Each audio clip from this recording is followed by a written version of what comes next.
দেখো, আমি যদি তোমাকে সাজেস্ট করি, তাহলে আমি এইটাই সাজেস্ট করব যে সব কিছু বিলিয়ে দিও না। সব কিছু বিলিয়ে দিয়ে মানুষকে ভালোবেসো না। এতে করে তুমি তোমার ব্যক্তিত্ব হারাবে। আজ তোমার কাছের ছোট ভাইরা যে তোমাকে আপনি করে বলতো, কাল তুমি, তো পরশু তুই করে ডাকা শুরু করবে। মনে রেখো, সহজে পাওয়া জিনিসগুলো মানুষ কদর করতে জানে না। আজ তুমি যার সাথে সহজেই মিশছ, সে তোমাকে দামই দিবে না।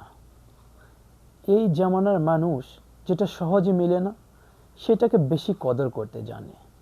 যেটা সহজে মিলবে, এটা সহজেই সরে ফেলে দিতে পারে। তো সুতরাং এতটাও মিশুক বা এতটাও বিলিয়ে দেওয়ার স্বভাবের হয়েও না, যাতে করে তুমি তোমার ব্যক্তিত্ব, মান, সম্মান সব কিছু নিম্ন স্তরে নিয়ে আসবে। নিজেকে একটু হলেও সবার থেকে আড়াল করো। নিজের দামটা অ্যাটলিস্ট বজায় রাখো। সবার কাছে প্রিয় হতে গেলে বা সবার কাছে সমান তালে মিশুক হতে গেলে প্রথমেই তুমি তোমার ব্যক্তিত্ব হারাবে।